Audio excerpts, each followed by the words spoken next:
and welcome to Framing the Foundation podcast. I'm your host, Sid Parulkar. We are here again with another exciting episode, and this time we get a chance to speak to Dr. Manoj Jadhav, who is an experienced clinical professional with over 2 decades of industry experience. Dr. Jadhav, has both academic and industry experience, both in pharmaceutical development and regulatory affairs, and his experience is across multiple regions or countries. He has experience in the US as well as in India, working across small molecules and peptide therapeutics.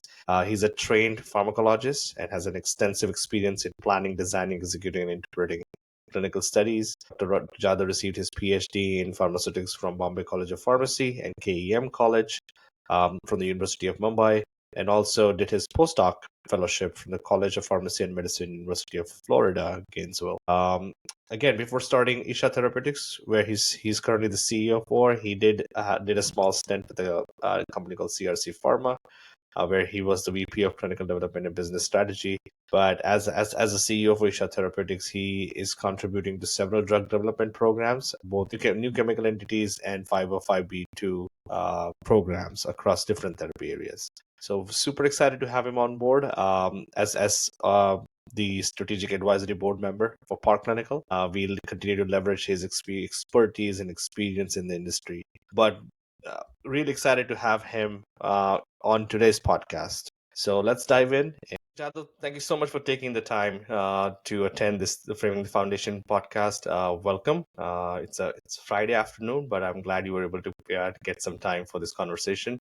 As I mentioned in your introduction, over 2 decades of industry experience, and as you have evolved from your PhD to serving in a company and then starting your own, well, I think the audience will be really interested to understand your journey. So I give the platform back to you and love to hear about how you have evolved. Yeah, thank you, Siddharth, for this opportunity to speak with you on this very important platform. And first of all, congratulations to you for starting your new venture. And I'm sure you would succeed to take it to the higher level what you have dreamt of. So, congratulations I on that. appreciate And talking about me and my journey, as I would say, I come from India. I did my earlier education, my undergrad and even PhD from some of the prestigious institutes in the country called as College of Pharmacy, Delhi, which is considered as a premier pharmacy school in the northern part of India. And then after my master's in pharmacy, I moved to Mumbai, which is financial capital, as well as you can say, scientifically, some of the finest institutes are located in Mumbai. So I was fortunate to study at twin institutes. The first, when I say so, I studied at Bombay College of Pharmacy and a KEM hospital, which is a tertiary care hospital based in the central part of Mumbai. So I was fortunate to study under the able guidance of some of the finest mentors. One is Dr. Professor Mangala Nagarsenkar, who was professor and head Department of Pharmaceutics, it. where I learned my lab skills, how to develop a novel drug dosage forms, and I was fortunate to work on developing some liposomal drug delivery systems. But at the same time, I had an opportunity to work with a clinician.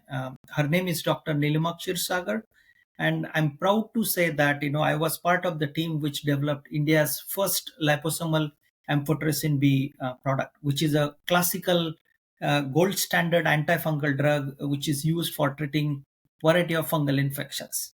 And that opportunity to learn in these premier institutes and the guidance which I got shaped my career, academic career, and then I transitioned into. I continued to become a faculty in the State Health University in Mumbai. There, I was involved in teaching students who were performing their masters in pharmaceutical medicine program.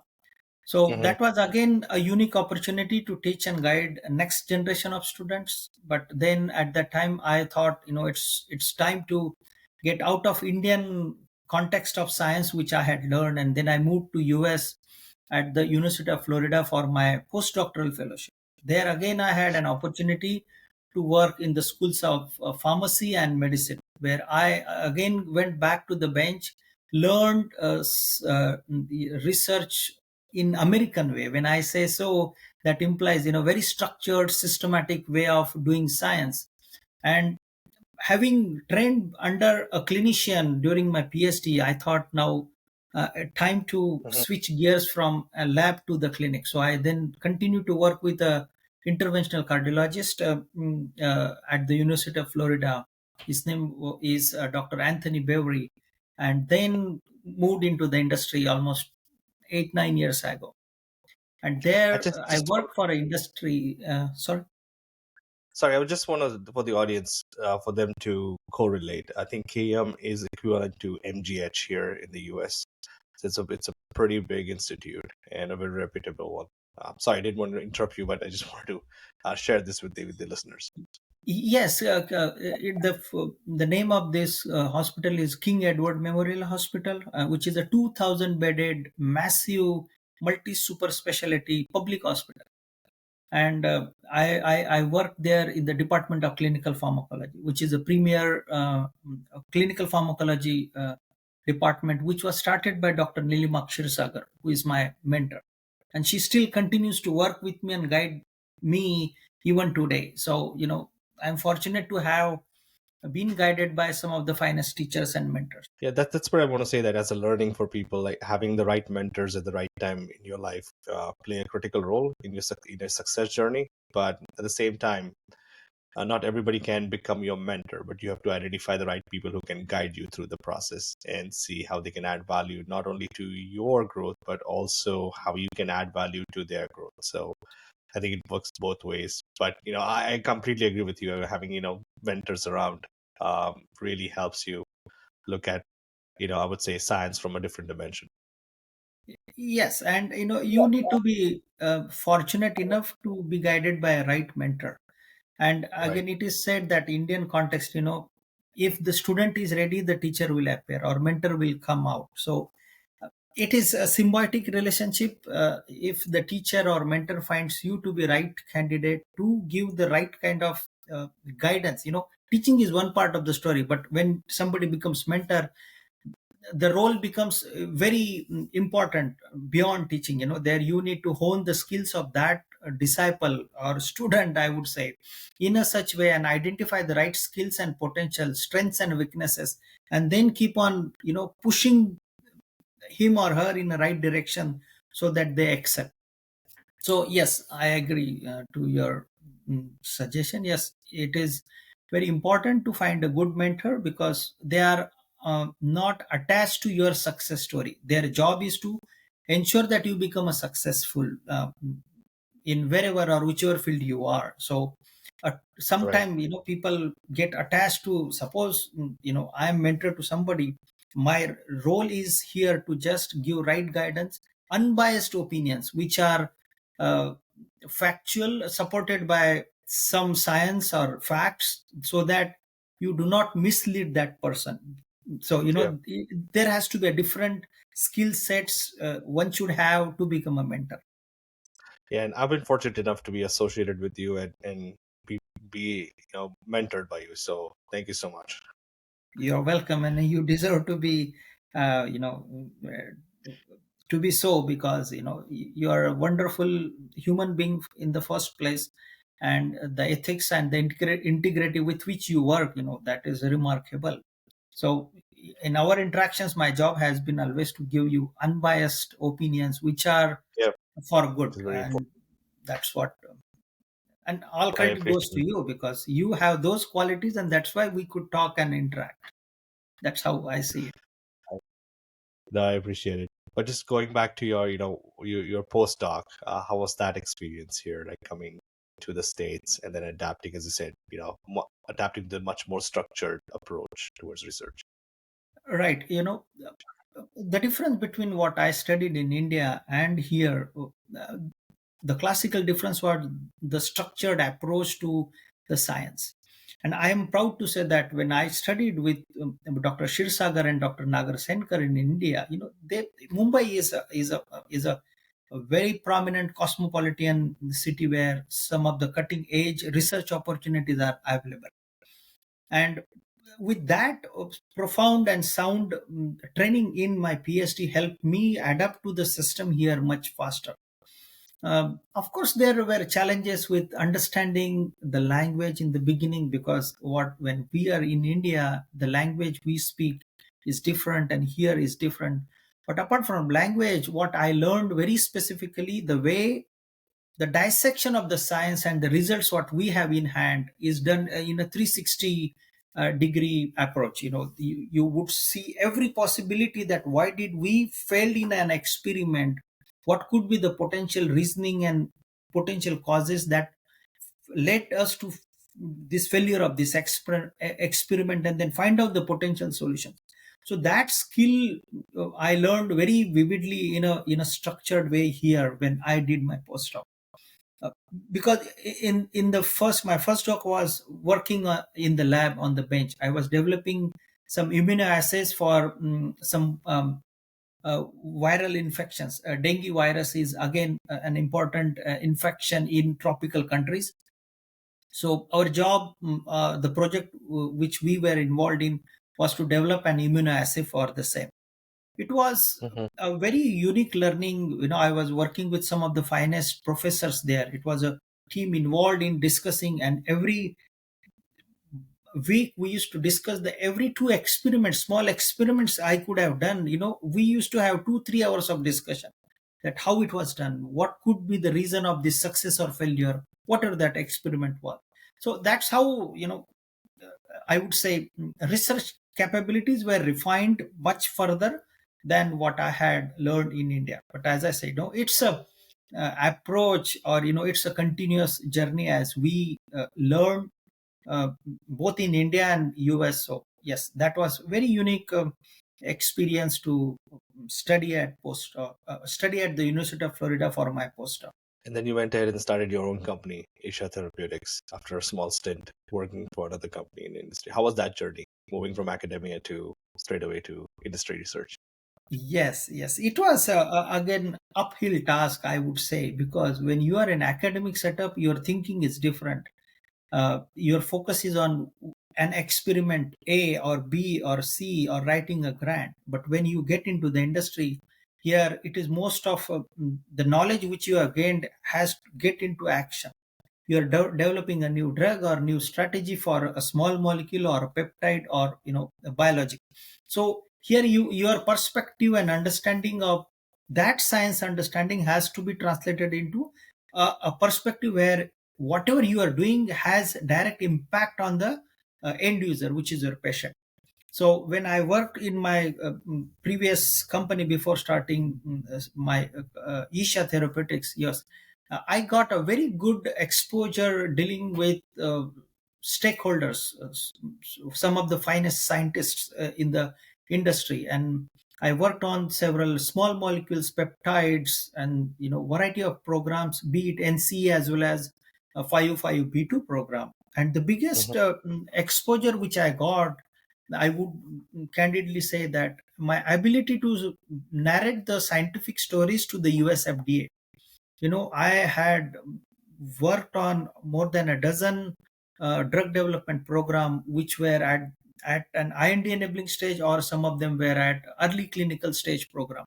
So that exposure of integrating from discovery to early to late phase clinical development, and discussing pragmatically, scientifically with the US FDA, gave me a very good grasp of the subject and the drug development process, including the importance of regulatory affairs or regulatory interactions with the FDA, how critical it is to talk to the agency sooner the better, from Better. finding the right regulatory pathway for the molecule in hand.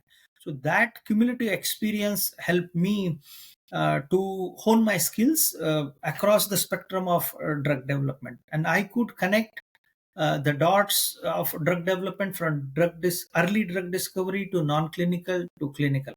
And I would give credit to my all the past education. When I studied in India, I worked on the bench, developed some formulations, did several animal studies, and had an opportunity to work on two RCTs for the treatment of cryptococcal meningitis and patients who had leukemia. So that whole knowledge got into reality, or where I could implement that knowledge when I was helping some of our clients. So that's how the journey was, and very fruitful and enriching from science perspective. Yeah, and now as the CEO for ISHA Therapeutics, you continue to develop new formulations, hopefully get into the clinic soon. So wishing you well there. But how have you adapt, like from a leadership standpoint, like how you had to change your leadership skills from being in academia to working for a company and now being the CEO for a company and growing the team? Right. Yeah. It's what how I see it. The person remains same, but as your responsibility changes, to give you an example, in when I was in academia, I worked as an assistant professor. My role was to educate and teach the next generation of students, right? So their roles and responsibility or leadership was different, where my job was to ensure that they understand the science which I'm teaching and they are doing right science under my guidance. When I moved into industry, the role was to ensure that what client is expecting and satisfying their expectations scientifically. And that kind of leadership is different, where you ensure that everything is done scientifically as per the mutual agreement and expectation from the both the parties. But Mhm. when you become leader of an organization, like I currently lead ISHA Therapeutics, where here I have to make all the decisions, all the judgments, and it has the responsibility. Everything is on me. If I make a good decision, good for everybody. But if I make a wrong decision, I am responsible. I cannot Yeah, put uh, mm, my team to be saying that, hey, it's because of you. No, it was my decision to do so and so yeah. experiment You or own the program or project. The responsibility is on me, on a bigger side. That's how I see it. no, that is a great point. I think owning your decisions is so critical, and you just don't see that a lot in the industry where a lot has been pushed onto team members and the blame game continues. But I think for a CEO, that's a great quality to have, to really own your decisions. At the same time, trying to find better solutions. I think that really seals the deal. But I'm sure, Dr. Manoj, you must have come across several hurdles as you were trying to establish your company. Would love to have understand, like, how do you look at hurdles? What are some of the hurdles that came, and how did you like tackle them? Yeah, when you become CEO, it is the analogy to the CEO is facing the challenges every day. That's how I feel, define it, because failure is the norm. When you become a leader, your mindset should be ready to accept the failures. The more failure you will accept with humility and a scientific approach, the a better leader will evolve, because sometimes people want success in every experiment or every project they are getting into. My logic and understanding of being a good leader is that you be ready to face the failures. If you are mentally prepared to face the failures, the reason I say so, even every week we listen that some of the big pharma company phase 3 trial failed. 20,000 patients were enrolled, they did not meet the primary and secondary endpoint. What does Yeah. that gives us a message that even some of the finest teams, finest companies put their best energies together, but the molecules fail. That means you should be ready to accept the failure and learn from those failures, so much so that you don't repeat the same mistakes. If that mentality is ingrained in your system, then the chances of um, getting successful after appropriate attempts is high. Otherwise people get into depression and they become restless, and you lose your peace of mind. Because what I have heard and read, that people who are into leadership, higher up roles, sometimes they can't control the failure. So if we could learn to digest the failure, success would happen. That's how I see the leadership should be. And another thing, I have failed in several experiments several times, but you should be always an optimistic leader. Do not Hmm. get discouraged that if you failed in one program. I can tell you some of the programs which we are doing. I won't give you, these are proprietary details. In our Yes. recent one animal efficacy study for a viral infection, very standard animal model, we had anticipated or hypothesized that it would work the way other products are working, whereas our product or innovation which we have created Hmm. in house. But to our surprise, just 2 weeks ago, when the results came and readout was not as favorable as we wanted it to be, because it didn't reduce the viral load better than the standard of care. So Oh, that was and a good failure.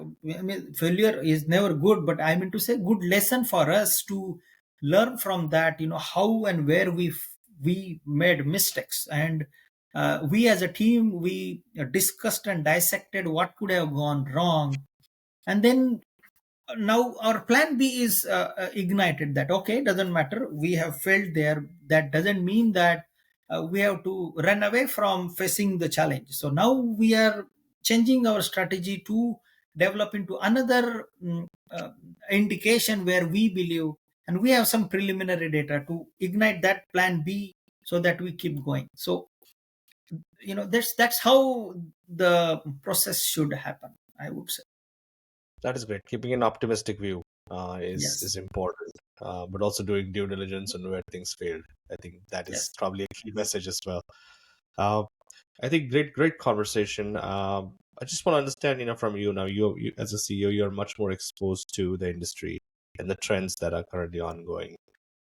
How do you see AI playing a part in everything that people are talking about at the same time? Do you see any other trends right now in the industry which can, I would say, influence the way we do business? See, AI is, coming up very heavily these days. Everybody's talking about AI, and which is a very good thing, which is happening from drug development perspective. It would certainly speed up the process of, screening and, connecting the dots, or getting to the faster patient enrollments, screening drugs from at an early stage of drug development.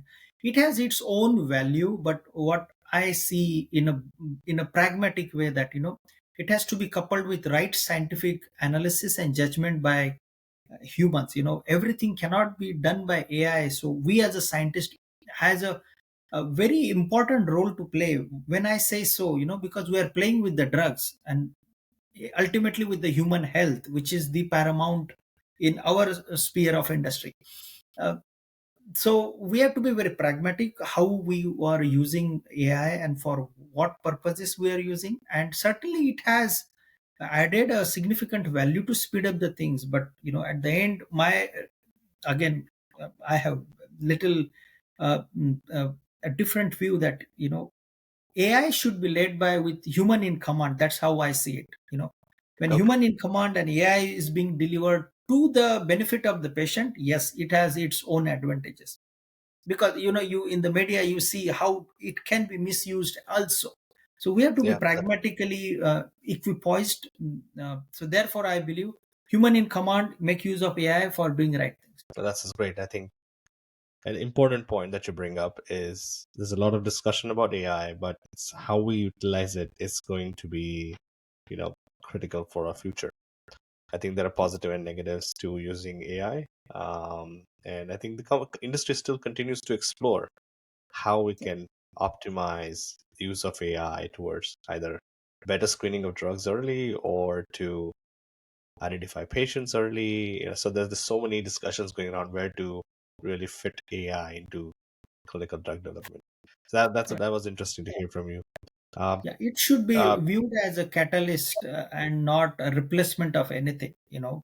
That's my way of thinking. You use AI as a catalyst to speed up some of the processes or some of the steps, uh, which would help you reach to your end goal fast. no, that is great.